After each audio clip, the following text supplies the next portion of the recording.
ಅಂದ್ರೆ ಸಾಮಾನ್ಯವಾಗಿ ಆಸ್ಥಾನಗಳೆಲ್ಲ ಮಹಿಳೆಯರು ನೃತ್ಯ ಮಾಡಿದಲ್ವ, ಭರತನಾಟ್ಯಂ ಅಥವಾ ಅದು ರಾಜಸ್ಥಾನ ಆಗಿರೋದ್ರಿಂದ ರಾಜಸ್ಥಾನಿ ಮಹಿಳೆಯರು ಏನ್ ಮಾಡ್ತಿರ್ತಾರೆ, ನೃತ್ಯವನ್ನ ಮಾಡ್ತಿರ್ತಾರೆ. ತುಂಬಾ ಸುಂದರವಾಗಿರುತ್ತೆ.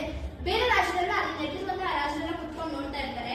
ಆದ್ರೆ ಸ್ವಾಮಿ ವಿವೇಕಾನಂದರು ಆಟದಲ್ಲಿ ಹೇಗ್ ಬರ್ತಾರೆ. ಆವಾಗ ಅಲ್ಲಿರುವಂತಹ ಒಬ್ಬ ಮಂತ್ರಿ ಇದ್ದವನು ಎದ್ ಬಂದು ಕೇಳ್ತಾನೆ, ಸ್ವಾಮಿ ವಿವೇಕಾನಂದ್ರೆ ಒಳಗಡೆ ಅಷ್ಟು ಸುಂದರವಾಗಿ ನೃತ್ಯ ನಡೀತಾ ಇದೆ, ನೀವೇನಕ್ಕೆ ಅರ್ಥದಿಂದ ಹೇಗ್ ಬಂದ್ರಿ ಅಂತ. ಅವಾಗ ಸ್ವಾಮಿ ವಿವೇಕಾನಂದರು ಒಂದು ಮಾತು ಹೇಳ್ತಾರೆ, ಎಷ್ಟು ಚೆನ್ನಾಗಿ ಹೇಳ್ತಾರೆ ಅಂದ್ರೆ, ನೋಡು ನನ್ನ ಸಂಸ್ಕೃತಿ, ನನ್ನ ದೇಶದ ಸಂಸ್ಕೃತಿ ಏನಿದೆ ಅದು ಮಹಿಳೆಯನ್ನ ನೃತ್ಯ ಮಾಡೋದಕ್ಕೆ ಬಿಡೋದಲ್ಲ.